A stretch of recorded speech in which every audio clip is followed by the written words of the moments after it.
Welcome, everybody, to the league. It is week, 17 now? And it doesn't really matter what week. I always fucking forget what week number it is, but it doesn't matter. It is the Champchip round of the league, aka the most important fucking week of the season. And only two teams are left standing. The 8-6 Vietnam Voyagers, who did not win the West, came back, won what, four of their last six games to come and get into the playoffs. Beat the LA Finesse in the first round, and then they just beat the Cameron Cavaliers last week um, to take down a would-be first-time title holder in the Cameron Cavaliers in their first year again, by the way. So again, hats off to the Cameron Cavaliers. On the other side, the Columbia Dumpster Fire, 9-4-1. Hold on, by the way, cheers and Merry Christmas, guys. Mm. Woo!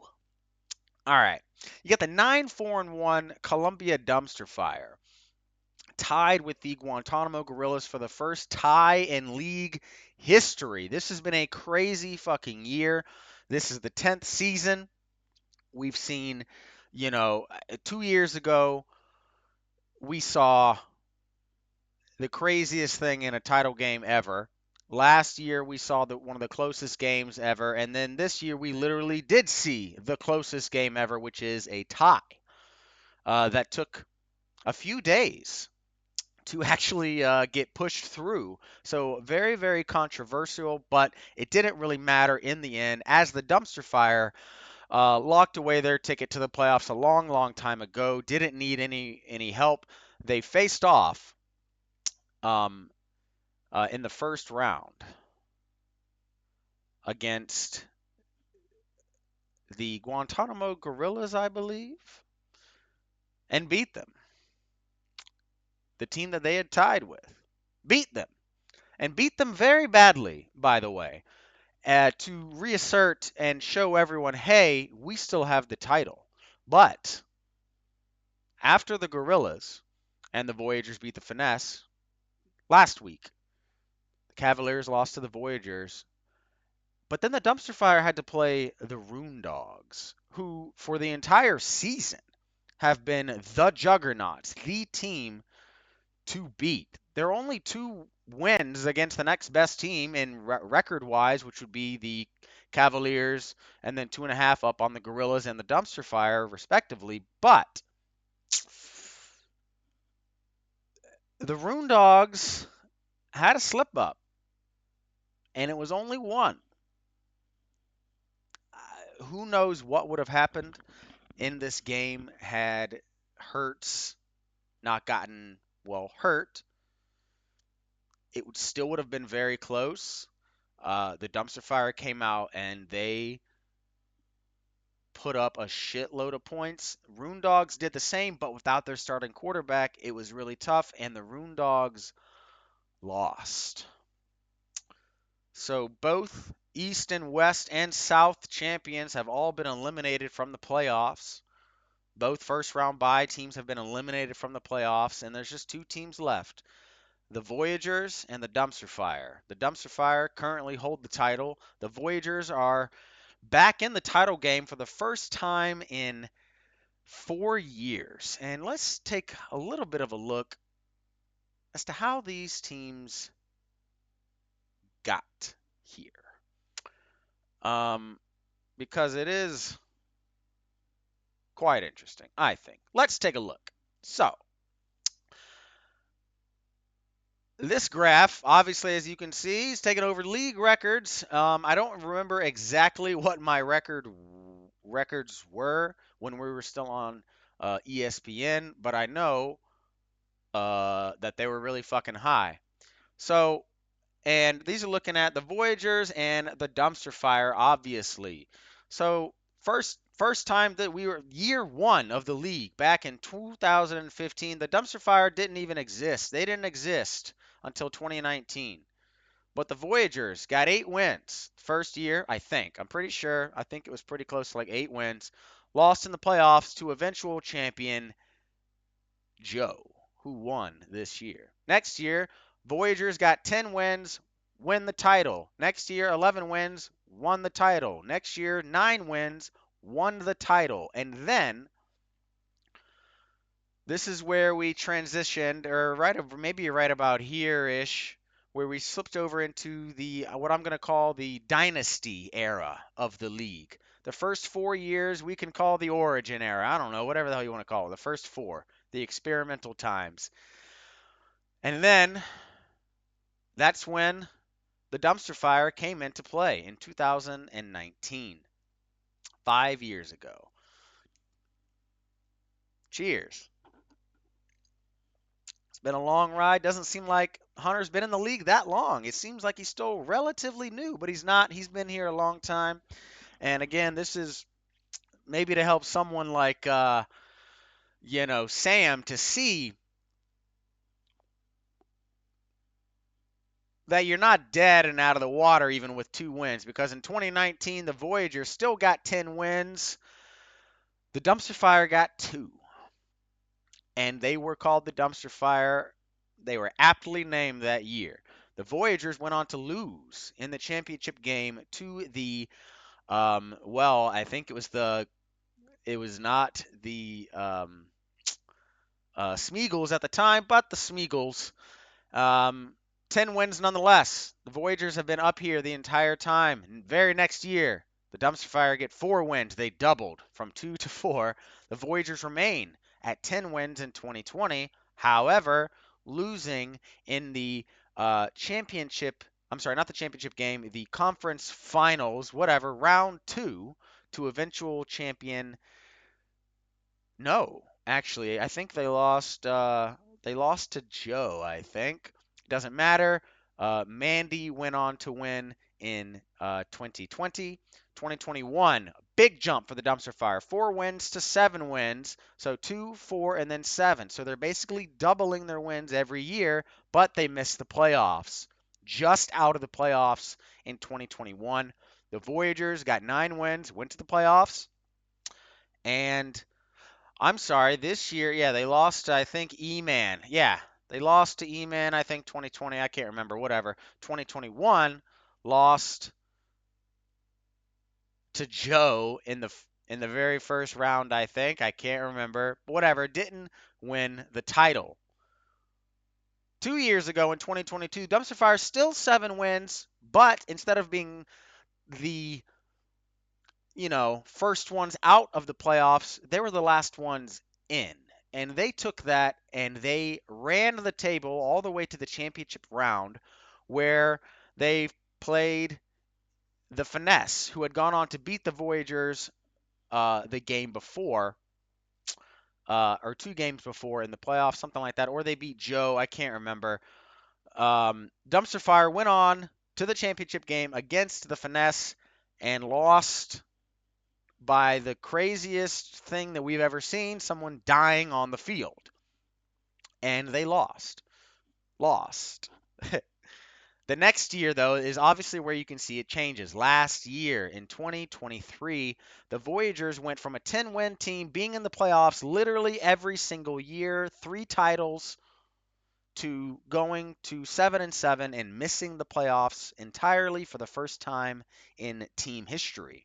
On the other side, the dumpster fire being pissed off from losing in a championship game the year before in the way that they did in a technicality, I guess you would say, jumped all the way up to 11 wins and swooped through pretty much everybody, took the title last year from the Finesse, got the revenge, and they are now holding onto the title. But as you can see, both teams here this year have gone back to, I don't know, maybe their roots. The Dumpster Fire sitting at 9, the Voyagers sitting at 8 wins. But the Voyagers are in the title game for the first time since 2020 or 2019. The Dumpster Fire have been in the title game. This will now be 3 straight years. Having lost 2 years ago on a technicality, one last year. This year is the redemption for them. However, the Voyagers on the other side are looking at the same thing, saying the exact same things. Playoffs. Champion, champion, champion. Championship game loss. Lost in the playoffs. Lost in the first round of the playoffs. Lost in the playoffs. Out of the playoffs. Back in the championship game.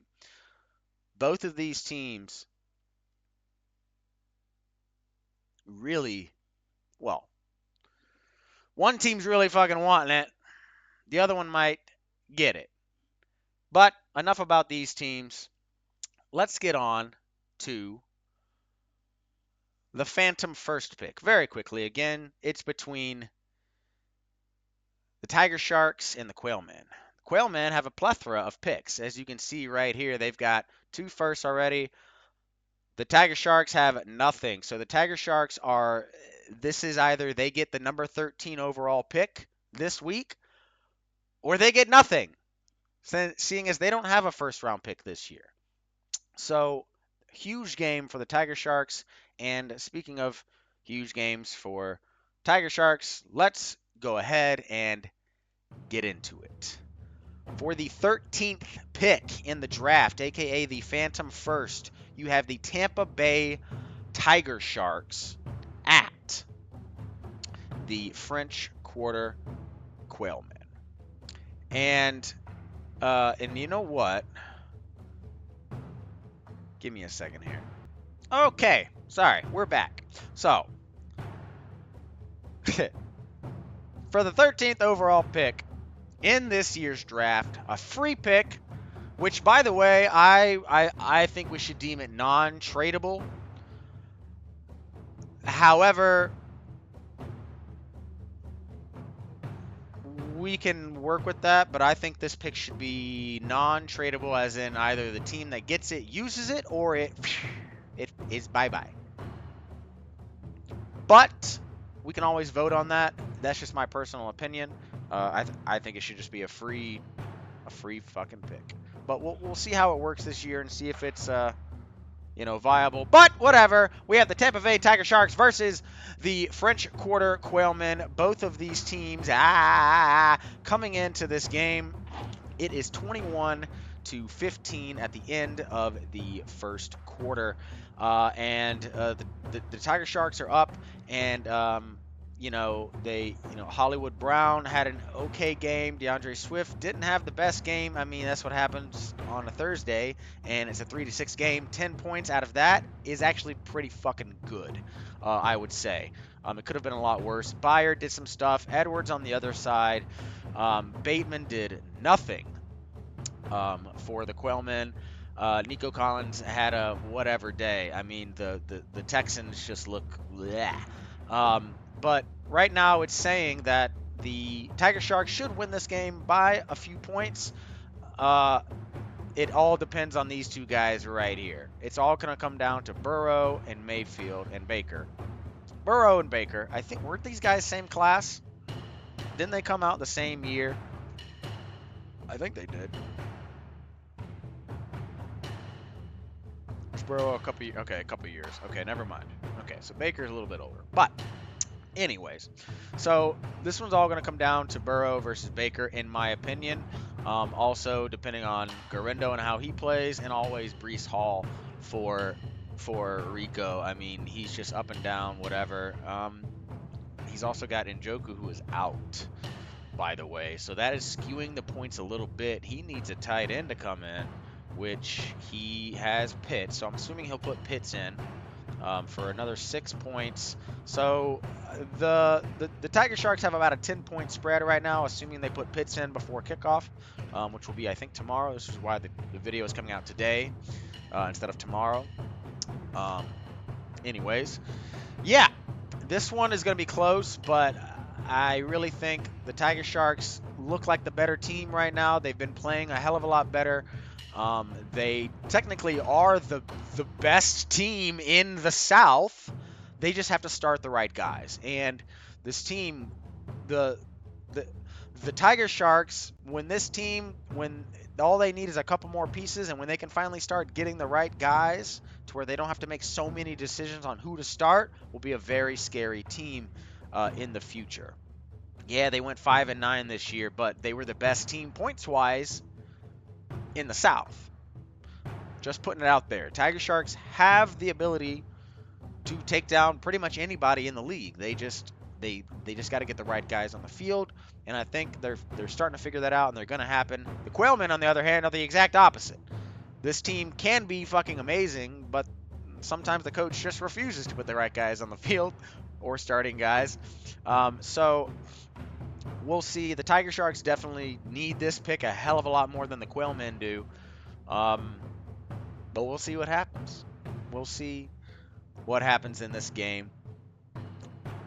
On to the real reason we're here. The championship, Champchip game for the belt. The 10th year in the league. You have the 8-6 Vietnam Voyagers at the 9-4-1 Columbia Dumpster Fire. Reigning champion Dumpster Fire versus the surging Vietnam Voyagers. Both teams coming off of big wins. Both teams have put up a lot of points the last few weeks. This game should be intense. Right now, it's 10-5 in a low-scoring affair at the end of the first quarter in favor of the Dumpster Fire. And just like last game, this one's going to come down to the quarterbacks. You got Jared Goff versus perennial MVP candidate for the league, Josh Allen, who puts up stupid numbers every single game. So this score is pretty accurate. They're saying the Dumpster Fire should win by about 10 points, 12 points, same as the Tiger Sharks game. However, this 13 points for Goff, I don't really believe it. It doesn't make sense to me, considering this is what he's done. I mean, I get it, but his last month, I mean, is ridiculous. So, sure, 13 points, whatever, but it is going to come down to the quarterbacks. Because Goff can have a bad day or an amazing day. On the other side, Josh Allen, the last 3 weeks, 51, 41, and then 11. So, normally puts up about that 22 spot. But the last 3 weeks, for month, 28, but then that one game last week. If he has a game like that, and that's what the Voyagers need. If he has a 40-point game, then you can pretty much give the title to the Dumpster Fire, because the rest of the team doesn't really falter as much. Pollard, a little banged up, but we'll see. Achane and Bucky on one side. Voyagers have struck, maybe not gold, but they struck something in Bucky Irving. Fantastic. Kyron Williams on the other side. Pollard, how is he doing? Questionable. We could probably zoom this out a bit, can't we? It's a little in there. Questionable. We'll see if he plays. If not, this team has got guys. They got Abdullah, Gainwell. They got guys that can go in. They let Xavier Worthy on the bench, had a good game, but how are you going to trust a guy like that? On a Thursday, I don't blame him for not starting him. Voyagers sat Nuke. Hasn't done shit this year. I think it's finally his time. However, for the starting guys, wide receivers, you got JJ versus Jamar Chase. This is the matchup we've been waiting for. This is it right here. Who's the number one receiver in the league? It's going to come down between these two guys. And then these two, Puka and Garrett Wilson, they're saying, hey, we're in the conversation for top 2 as well. So this is going to be a juggernaut of a wide receiver matchup here.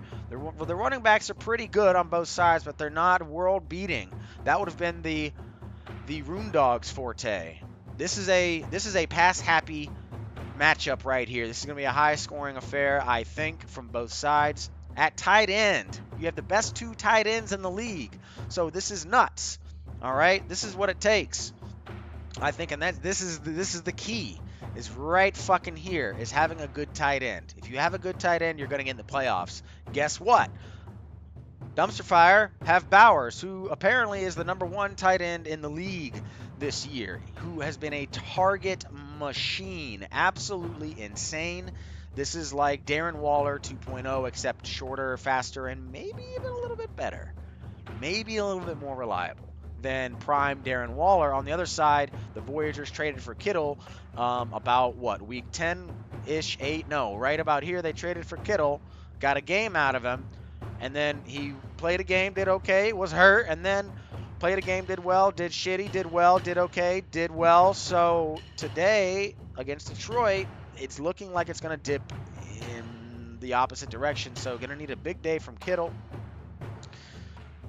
But the funny thing is, there's a second tight end on this team.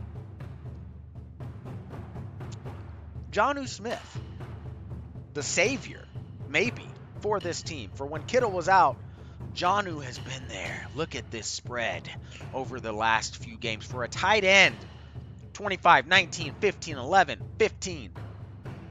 Didn't believe it. I didn't start him a lot of the times. I'm starting him. He's going up against Cleveland. I need a big fucking day one more time from Jonnu. And we'll see. Because on the other side, Keenan Allen did not have a good day. Only 5 points. Huge opening. And then you have another one. Another matchup between two more young receivers that are saying, nah, I'm the best young guy. Say, nah, I'm the best young guy. And Jordan Addison and BTJ. BTJ, I think, probably Rookie of the Year candidate for sure. Obviously, Rookie Wide Receiver of the Year in my eyes. Versus Jordan Addison on the other side, who had a whatever start to the year, but has looked fantastic the last few weeks of the season. Again, very up and down, but he's got Green Bay. We'll see what happens there. At kicker, oh my God, the #1 and #2 kickers, okay? So we've got basically the #1 quarterback, the number whatever running backs. You have the #1 and #2, #3, #4, and then two other top 10, top 20 receivers. Top 10 for sure for Brian Thomas, I think. Top 2 tight ends. The #3 tight end in here as well, and then the top 2 kickers. So that's why these teams are in the playoffs. All of their guys are at the top of their fucking game, but the kickers had a shit day. Goose egg from Fairbairn, 5 from Boswell. On the defensive side, TJ Watt, perennial Pro Bowl, everybody, 4.5, not the best. And the Voyagers did have to take out and change out for Jordan Brooks at linebacker because of an injury to Nakobe Dean. So we'll see how that plays out. But Zaire Franklin on the other side, Brian Burns and Branch versus Baker and Brooks. We got a bubba buzz. This is going to be a tough game. I don't know who's going to win. I don't know.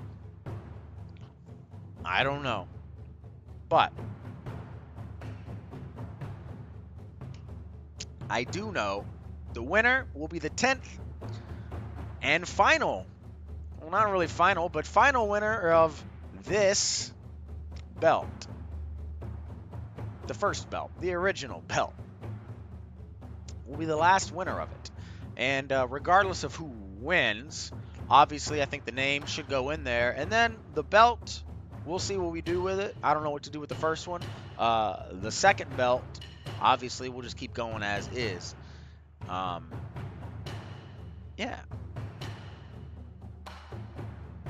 But it's interesting. The end of year 10, we'll see who wins it.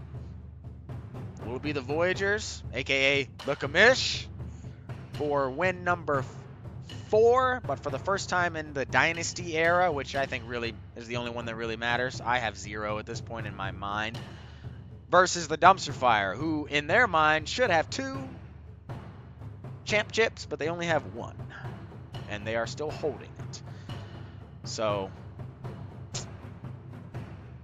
it's going to be a good matchup. We'll see who wins. On to the predictions, but we can already kind of figure it out from what I was talking about. Last week I went 2-2. Whatever. This week I got the Tiger Sharks over the Quailmen, and of course I'm picking the Voyagers over the Dumpster Fire. I mean, obviously. Uh, and yeah, golf. Congratulations, Chunks, on the win. And yeah, 25 minutes. Sorry, guys, but second to last video of the season. Good luck to Hunter.